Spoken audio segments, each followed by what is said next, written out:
devices, as well as the other components. So, kita ba siya? Wait lang. Guys, huwag na tayo maglukuhan. Bobo talaga ako. Ay, sorry po. Naka-open mic po ako. Sorry. It's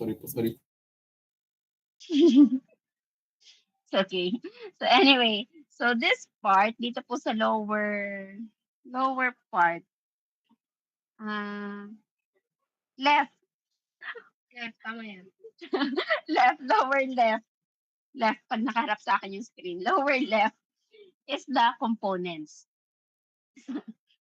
So dito, lower left po ng screen ay different devices and components. So ito yung ating workspace. We have the logical and physical space. But for our discussion, more on logical space po yung gagamitin natin. Kasi kailangan natin, hindi muna po natin aanihin yung physical kasi that is kung paano nyo siya ilalagay sa isang area. So dito, for example, I have this one. Yan. So I was given a network and meron tayong, ito ang usual pong activity natin. This would be some of the usual activity. You will be given the topology.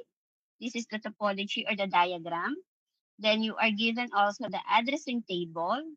You have to write the IP addresses, the subnet mask, and you will be given the learning objective. As well as the scenario, kung ano yung mga gagamitin ninyo sa devices nyo, kung ano yung specific device na gagamitin. So let me just highlight this one. For example, in this case, in this case, we are asked an 1841 router, 2960 switch. That is yung pong model niya. Then, a PC. Then, this one, you will be given a 192.168.1.0 IP address to use in your space. The network consists of the following segment. A network connected to router 1 will require enough IP address to support 20. The network connected to router 2 or R2 will require enough IP address to support 20 hosts. And the link between R1 and R2 will require IP addresses at each end of the link. So, yun po yung mga requirements. So, meron din po siyang assigned subnetwork addresses and devices. Okay, so this would be an exciting part ng ating activity kasi we're going to have already the laboratory. Okay, so first thing to do is let's have muna the topology. So inspect the topology. We have one PC. This is a switch. Ito pong square na to. Yan. We have the PC, we have the switch, we also have the router. So ito pong bilog na ito ay router. So gawin muna natin siya sa ating packet tracer. Yan. So sabi kailangan daw natin ng PC. So dalawang PC, si PC1 and PC2. So si PC1 ay dito po makikita sa end devices. Yan, PC1. So just click and drag and drop lang po yan. Yan. So this is our PC1 and this is, yan. We also have PC2. So para katulad talaga no, palitan lang natin siya ng pangalan. This is our PC1 and this is our PC2. Ay, sorry. Gawin ko na siyang PC2 kasi may PC1 na. Yan, PC1. So this is our PC1 and this is our PC2. Next, meron tayong isang router, isang switch, this box. Siya po ay under ng network devices. Then under ng network devices, dito po sa baba, mapipili nyo yung router. Then after the router is the switches. So sabi, ang hahanapin po nating router is 2960. So ito po yung 2960 na model. Makikita nyo naman po yan, nakasulat. 2960 na model. Next, so we already have the switch. The next one is router. So meron po tayong dalawang router. Again, go back to your network devices. Then, sa baba ng network devices is the routers. Then, we are going to use the 1841 route. So, hanapin po natin yung 1841. Ito. 1841. Nasaan na yung 1841? Nakita ko na kanina. Ito, 1841. Yan. So, we have one and another. So, let's make this as router 2. So, let's have this as R1 and R2. Yan. So, ma'am, kumpleto na po. Meron na po tayong router 1, router 2. Okay lang po na magkakaiba ang pwesto ha, kahit hindi tuwid na tuwid, para po makita nyo, mas kita nyo. So, we have TC1, R1, R2. Question. Anong cable po? So, yung cable po dito, ito po parang lightning, yung symbol niya. Question. Anong cable ang kailangan natin for PC to switch? Straight or crossover? Sige, Paul. Straight, ma'am. Straight. So, we have the straight through cable. So, dito po makikita nyo yung iba't ibang kableng gagamitin. So, we are going to use the straight. So, just click the, ito po, click natin yung cable. Then, click the device. So, may papipilian po kayo kung saan nyo siya ilalagay. Since we are using the UTP straight, we are going to use the fast Ethernet port. So, click the fast Ethernet port, then go to switch. So, mamimili ka din po diyan sa madaming fast Ethernet port na yan. So, para dito, gamitin natin ay fast Ethernet 01. Okay, yan. So, kung mapapansin nyo, green and kulay orange na ilaw. Yun, na green pa. So, nag-i-initialize pa po kasi yan. So, later on, magiging green din po yan. Next, how about for switch to router? What cable are we going to use for switch to router? Or to connect switch and router? Yes. Wait lang ha, hindi ko makita mga nakataas ang kamay. Mantos. It's a crossover. Crossover. So crossover is using same devices or on the same layer. So let's check. Yan. So this is a crossover. Yung crossover po, yun yung broken line. So fast Ethernet. Dito, papipiliin kayo, fast Ethernet 00 or fast Ethernet 01. Since ang nakalagay na po dito sa ating guide ay fast Ethernet or FA00, then i-connect po natin siya sa FA00. Yan. So, anong napansin nyo nung gumamit tayo ng crossover?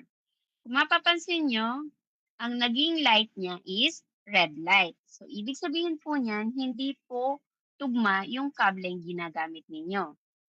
So, for this one, switch to router, we are going to use a straight through cable since they are two different devices.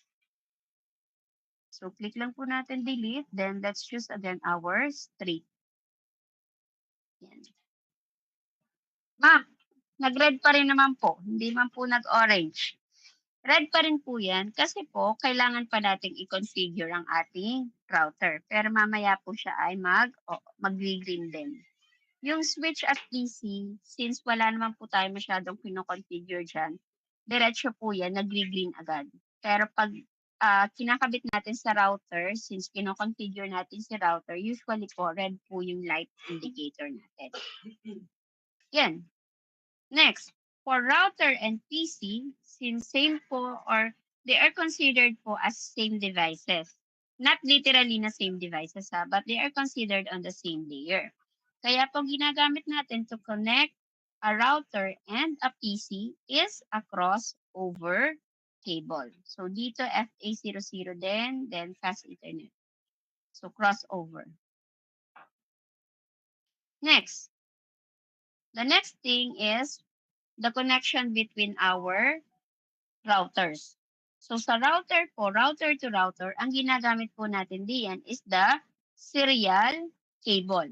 So si serial cable po ay kailangan may serial port ang inyong router. So let's check. Ito po siya, yung kulay red. na may time. So, yan po ay DCE or the other one is serial DTE. Pag serial DCE po ang ginamit nyo, this one, kung alin yung una yung pinindot, yun po yung magiging DCE or data communication equipment. The DTE is the data terminal equipment. So, ano po ang purpose ng DCE? Si DCE po, siya po yung nagkakaroon or meron po siyang clock or may clock rate. So, siya po yung nilalagyan natin ng clock rate sa ating configuration. Ma'am, saan ko po ilalagay? Clinic ko na po si router, auxiliary console of fast ethernet. So, pag nilagay niyo siya sa fast ethernet, sasabihin niya, the cable cannot be connected to the port. Bakit? Dahil po, ang serial po ay nangangailangan din ng serial port. And if we're going to look zoom in ko, sa ating, sa likod ng ating routers, wala po tayo diyan makikitang serial port. Ang makikita lang po natin are Ethernet port for the auxiliary and for the console. So, anong gagawin natin? We're going to turn off our device. So, this is the power on and power off button. Then, we're going to look for the serial port. So, si serial port po ay serial port. Yan. So, dito po, ito po yung mga modules na pwede nating ilagay. Then, nandito po sa baba yung kanyang description. So, ito po si serial port, si HWIC-2T. So, may nakalagay po diyan, Cisco 2-port serial high-speed 1 interface. So, siya po yung gagamitin natin. So, click lang po natin itong figure or pwede pong ito mismo. Dito tayo mag-click. Then, ilalagay lang natin sila sa mga vacant slot. So, yan po. So, yan po ay 2-port na. Since dalawang router lang naman po ang ikakabit natin or isang router lang ikakabit natin, okay na yan. Huwag na natin dagdagan ng module. So, pwede na po natin ulit i-on. Yan. So, pagka-on po niya, punta naman tayo doon sa kabilang router. So, same thing, lalagyan din natin siya ng zoom in. Lalagyan din natin siya ng serial port. So, again, that is HWIC-2T for the high-speed serial port. Pati maubusan dyan ng anit. Taas naman ng sugar ko. Sorry. Yan. Wait lang ha.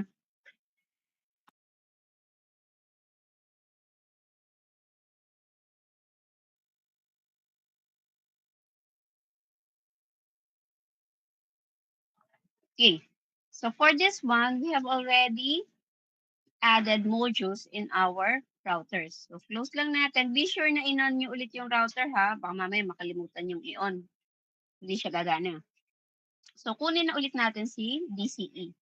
Again, sa baba po mapapansin nyo, kung meron kayong, kung naka-open din po ang inyong packet tracer, better po kasi medyo maliit ata. So this is DCE. So we have serial DCE. Wala. Yan, serial DCE and DTE. Parehas lang po talaga yung wire na yan. Pinagkaiba lang kung saan yung una mong i-click-click. Yun yung magiging DCE or yun yung nilalagyan natin ng clock rate. So for example, si DCE yung pinindot ko, yun yung may maliit na clock. Sabi dito sa ating activity, si R1 daw, siya daw ang DCE. So siya yung una kong i-click-click. Then pipili ako, sabi serial 00. Wait, ilipat ko lang yung ating, kasi ang lumabas po sa akin ay serial 10. So, ililipat ko muna yung location ng aking module. Ay, yan. Okay, off ko ulit. Ilipat ko lang ito kasi ang address nito is serial 010. So, ililipat ko siya dito. Sayang. Ano ba ba? Ano ba tayo? Yan. Lilipat ko muna siya dito sa kabila or sa inyo, sa right side. Para makuha ko yung address na 00. So, eto din ilipat ko na ha. Yan. So, pag clinic ko ulit, makikita ko na lalabas na yung serial 00. So, click ko siya. Then, click ko din dito, serial 00. Yan. So, meron na akong wires. Kompleto na ako ng configuration. Next. So, ito na yung aking diagram. Let's go to this one. Download ko to para masagutan natin. Because we will be doing this one. Yan.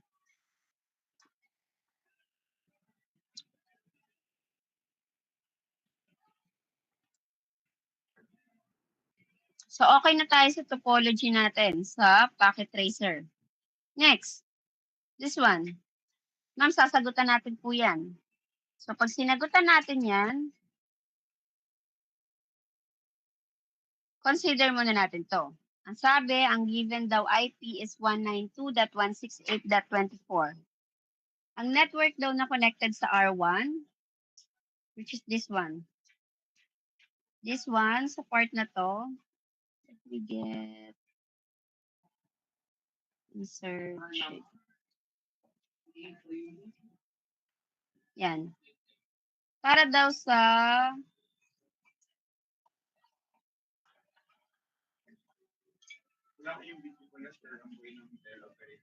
yan. Para daw dito sa network na to, yan. Meron daw siya dapat na 20 host. That is for the R1. Yun yung requirement niya. Dapat daw 20 host. For R2, yan, para sa R2, kailangan din daw may 20 host din siya. So, 20 host ang R1 at R2. Then, yung the connection between R1 and R2,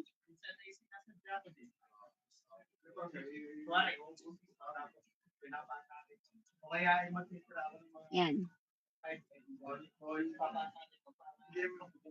Yan. So, yung connection between R1 and R2 daw, ang requirement lang naman niya ay dalawang IP address. So, tig-isa lang ng IP address. So, considering this one, so again, recall natin. Ma'am, kailangan ko ng 20 hosts for this subnet. Kailangan ko ng 20 hosts for this network dito sa green. Then, kailangan ko lang ng dalawang IP address para doon sa red network. Fixed length muna po tayo ha. Hindi pa tayo magba-variable. So, ang gagawin muna natin, alamin muna natin ilang network ba lahat ang kailangan ko. So, from this one, makikita natin that I need 3 subnets, di ba? One network for R1, one network for R2, and another network for in between R1 and R2. So, yun muna po ang ating isolve. So, we need 3 networks. So, to get 3 networks, given this IP address. Saan yung aking?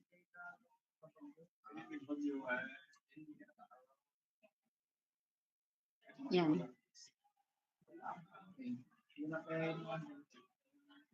Yan. Wait lang ha. Ay. Yan. Ito daw yung, ay, ba't maliit? Bulok. Parang kaya makapit din. Yan. So, ang IP address daw natin ay, anong IP address natin? 192, nasa ng aking word file. 192.168.1.0.24. 192.168, 192.168.1.0/24. 24.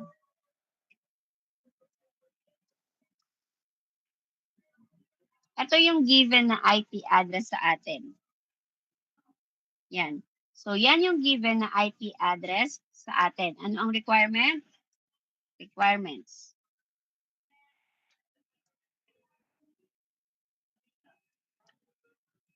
Requirements natin, based doon sa ating Based dito sa ating figure. So, ang requirement niya ay tatlong network. 'Di ba? Network 1, network 2, network 3. So, at least 3 subnets. Next, ano pang requirements niya? Subnet 1 or the first subnet.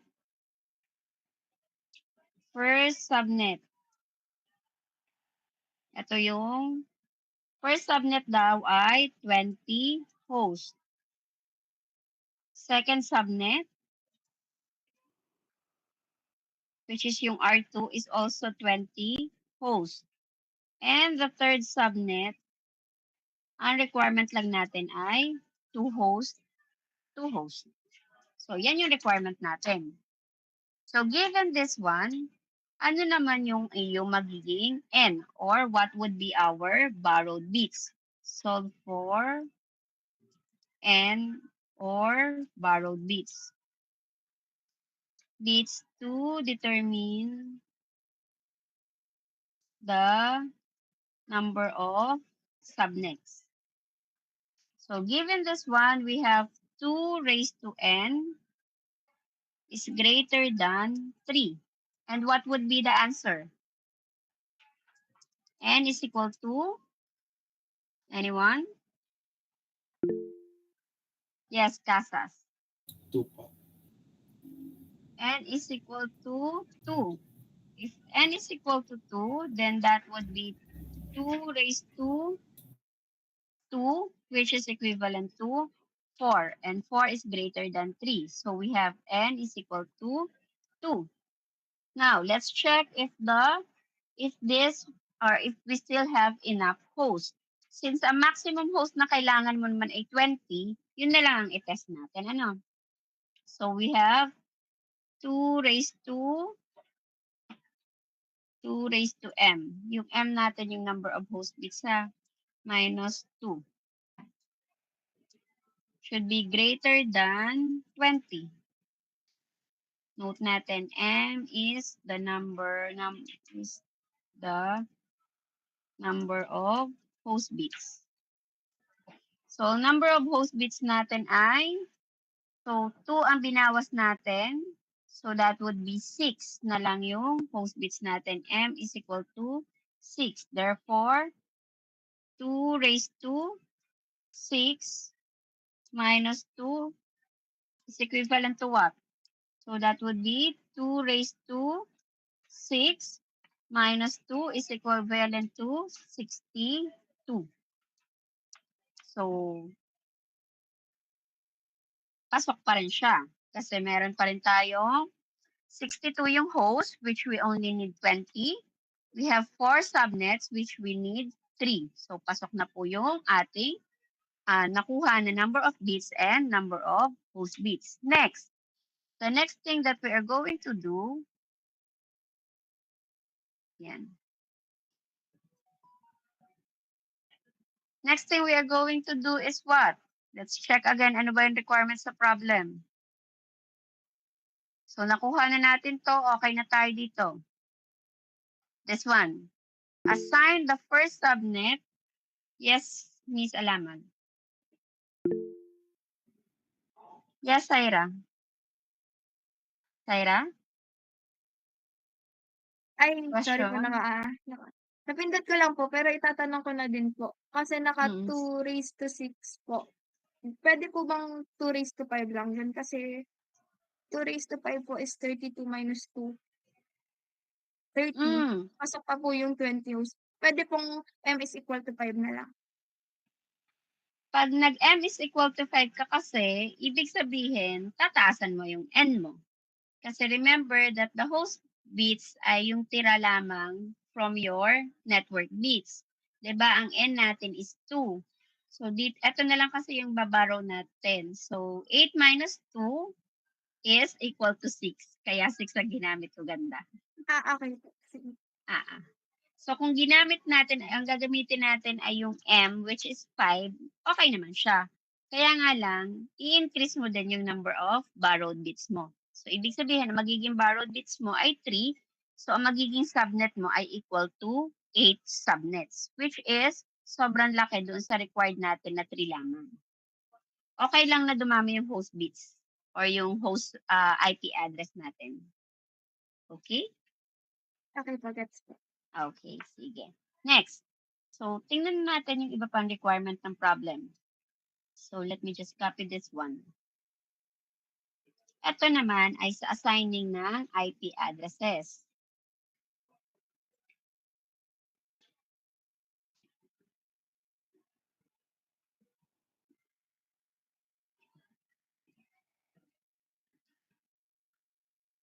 Ay, bakit siya? Yan. So, assign the first subnet or the lowest subnet to the network attached to R1. So, ibig sabihin, babalik tayo dito. Ito daw yung ating magiging subnet 0 or the lowest or the first subnet. This would be our second subnet and this would be our third subnet. So, let's just insert, lagyan natin siya ng mark. Draw text box. Yan. So, this one, nasaan ang text box ko?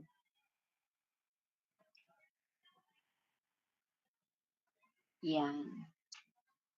First subnet. Yan. So, ang first subnet daw natin, yung naka-attach sa R1. So, ito siya. Yan. Magiging first subnet natin.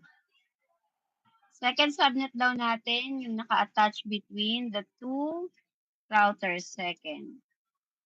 Third subnet natin, ay, hindi. Third subnet natin ay yung naka-attach sa R2.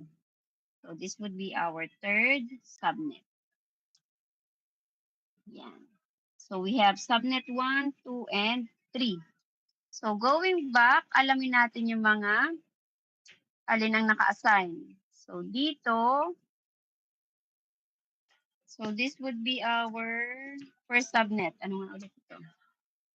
Borrowed bits natin ay 2. So, this would be, lupa daw. Yan. So, 192.168.26 kasi may 2 bits borrowed po ha. Yan ay yung bago nating IP. Yan. Yan. So, subnet, this would be our first subnet.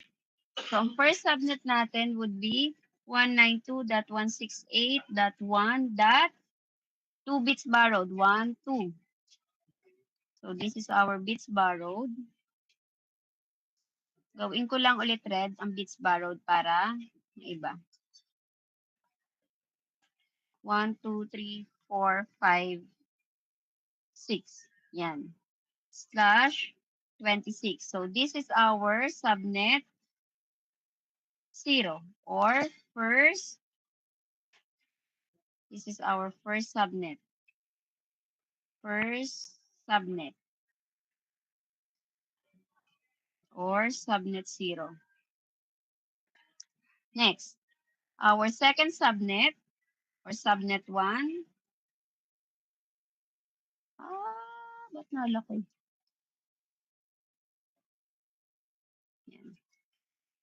Our second, so this is our first, then second. And this is subnet 1. So, ma'am, madali lang po yan. Gagawin ko lang po 1 ito. Kasi yan po, ma'am, ay 1, 2. Okay, how about the third subnet? So, for the third subnet, third. This is our subnet 2. So, subnet 2, ma'am. Dali rin lang po, ma'am, yan. Ito naman po ang gagawin kong 1. Okay? For the fourth subnet, yan. Fourth subnet. This is subnet 3. Ito na ay 1.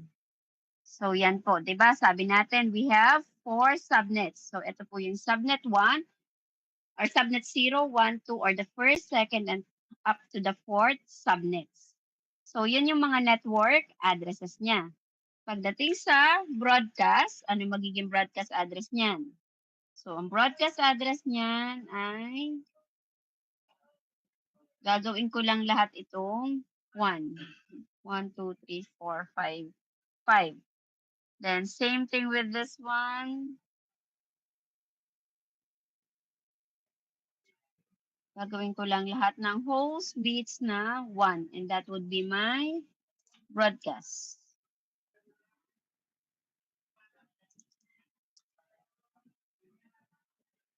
So, mamaya, kayo na yung magpapunod. 1, 2, 3, 4, 5, 6. Yan.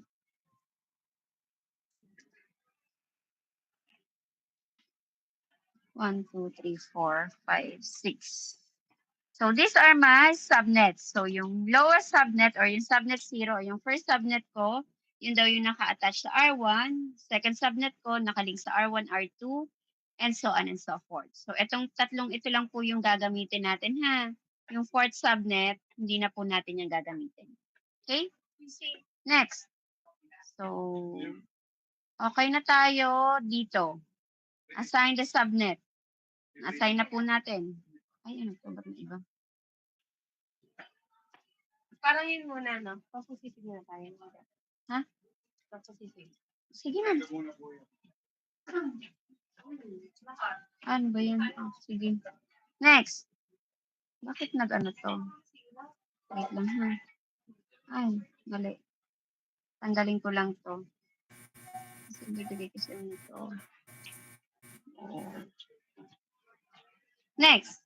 The next part is we are going to assign this one.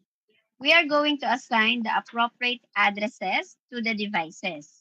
So nakapag-subnet na tayo, ang kailangan naman natin malagyan ng bawat IP address itong mga devices natin. So let's copy this one again. Bakit nagulo yun? Nasaan na? Ito. Duplicate. Yan. So, ito. Yan. Yan. So, ito na yung condition naman natin. Kailangan naman nating malaman kung ano yung mga IP address na ilalagay natin sa bawat devices. Okay? So, assign the first valid host address of the first subnet to the LAN interface of R1 and assign the last valid. Ito muna gawin natin ha. Dito muna tayo sa first yan. Kopyahin ko na to. 1, 2, 3. Yan. So, dito muna tayo. Pero dito, ito muna first subnet ang mag-focus tayo. Para hindi kayo malito. Utay-utay muna tayo. Yan. So, doon daw tayo sa first subnet. So, ayusin na rin natin to. Hindi natin sila kailangan. Ang sabi, first valid host address and last valid host address. Ay, madali lang yun, ma'am. So, kunin ko lang po yung host range nito. Since this is my network address, and this one is my broadcast address. Then, in-convert ko lang muna po siya sa decimal. So, ang decimal value nito is 192.168.1.0. Kasi kung yan.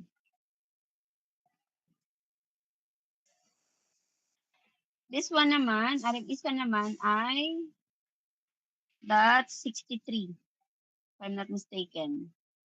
So this is 64.128.63. That's 63. Yan.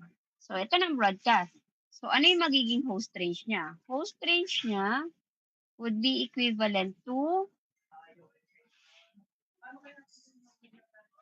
192.168.1.1 to 192.168.1.62/26. So, yan yung host range niya. And as required, the first valid host address would be for the LAN interface ng R1. So, LAN interface or R1 FA00. Kasi ito po yun.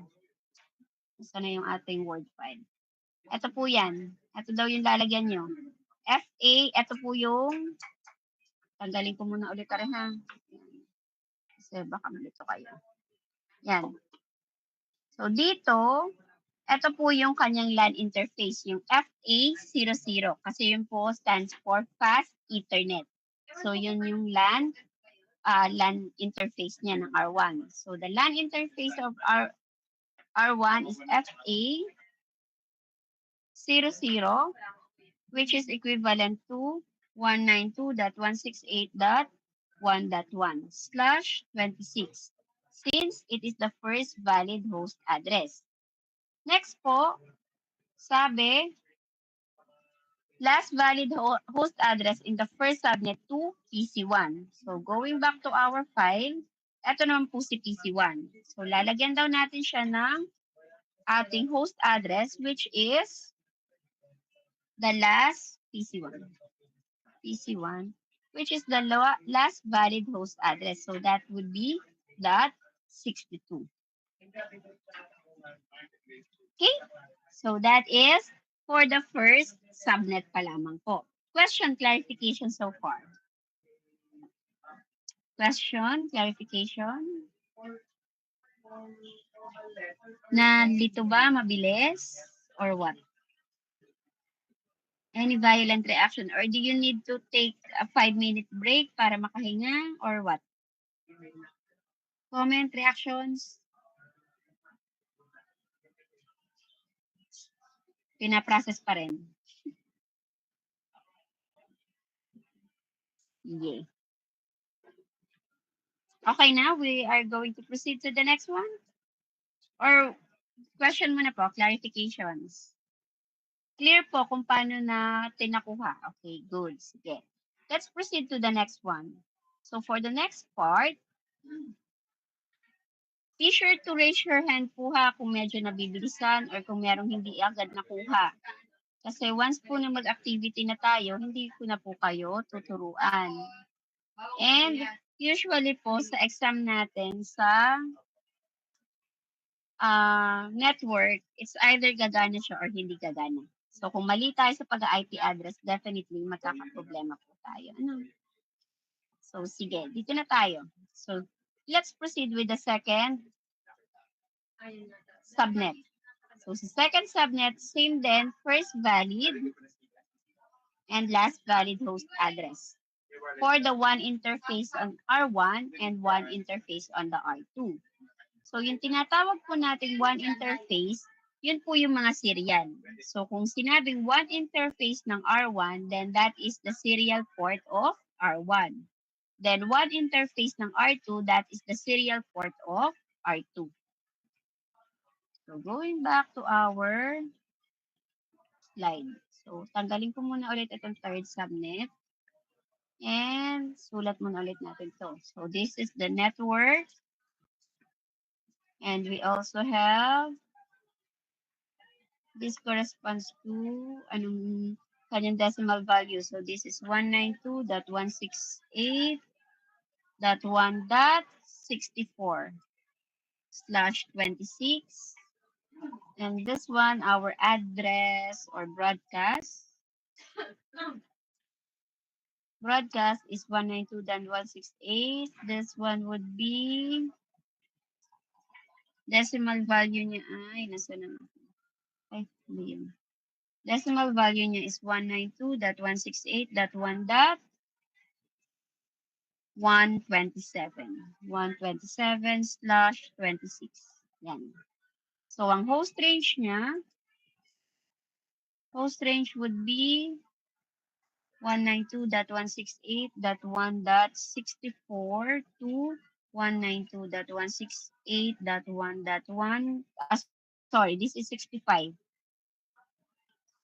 That 126/26. So the last First valid, so 1. So R1 SA 000 would be equivalent to 192.168.1.65 slash 26. And for R2, 1, that is SA 0/00 is equal to 192.168.1.126 slash 26.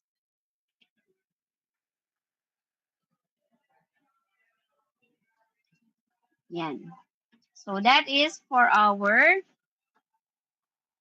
second subnet. So ito po ay yung second subnet natin.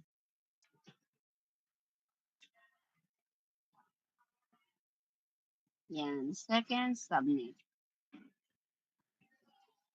Itong isang computation natin is for the first subnet. Okay? Pabalik na. Dapat. Question, clarification for the second subnet. Malakas ang hangin sa labas. Question, clarification. Clear po ba? O mabilis? Clear. Sige, may naka-heart react. So, I would assume clear po tayo. Okay, yes. Next, let's proceed with the third subnet. So, bawasan ulit natin to. Pati itong slide na ginagawa ko, itong part na sinusulat ko is ilalagay ko din sa classroom natin para mabalikan ninyo. So, first valid host address then, but this time we are after the third subnet. So, again, the last valid host address for the third subnet then. So, using the third subnet, tanggalin na natin yung mga hindi kailangan. Yan. Yan. So, this one, ang decimal value niya would be, so this is the network. So, network is 192.168.192.168.1.128/26. Then, the broadcast would be what? Ano yung broadcast niya? 255 minus 64, 191. So that would be 192.168.191/26. So host range is equal to 192.168.1.129 to 192.168.1.190/26. Yan. So for the, ano sabi? R2 FA 00, that would be, IP address would be equivalent to 192.168.1.129/26. And for PC2, that would be 192.168.1.190/26. 26. Yan. Okay? Clear with this one for the computation or for the addresses of each devices? Clear po tayo? Okay, sige. Let me just save this at baka hindi ko ma...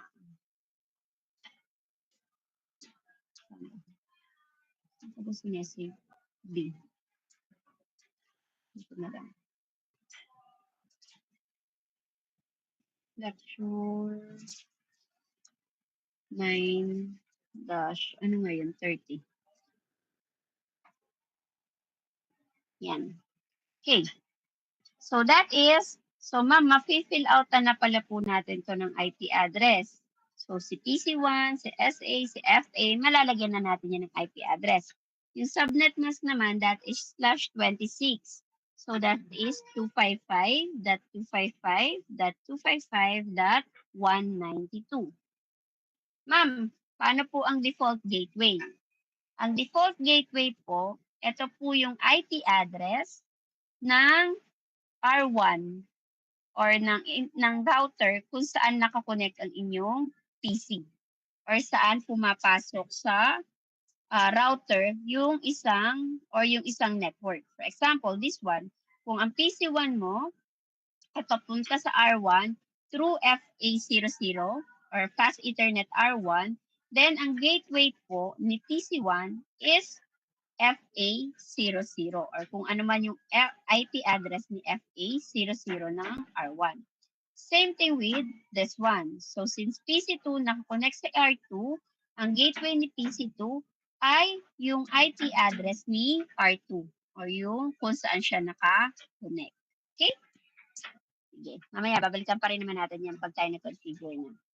Pero ako yung naliligan-ligan dito at tatanggalin ko muna siya. Kasi nag-iba ang aking format. Yan.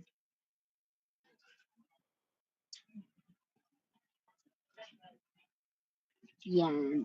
Okay. Next. Then, you are going to perform the following.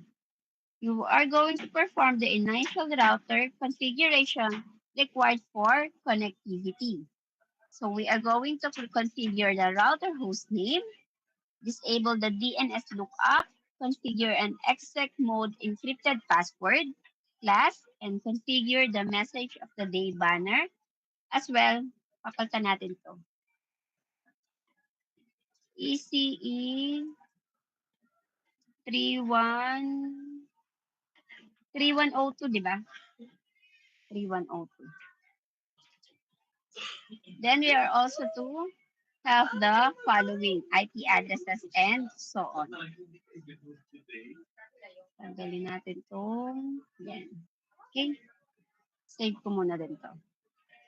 Save as computer. Lecture 9-3 packet PT. Yan. Okay. Question so far. May clarification po ba bago tayo pumunta mismo sa configuration? Okay lang, mag-extend tayo for the config.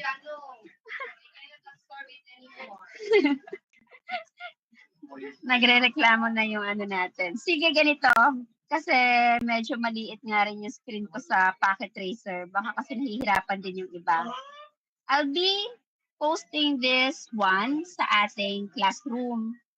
Then, papakigawa naman ng topology na sa inyong mga Pocket Tracer. Para pagdating natin ng Thursday, magko-configure na lang tayo. Is it okay? Pwedeng ganun na lang? Yan. Para naman makapagpahinga and ma-review nyo rin muna yung diniscuss natin ngayon. Ano? So, kung wala na pong question and clarification, it's already 10 a.m.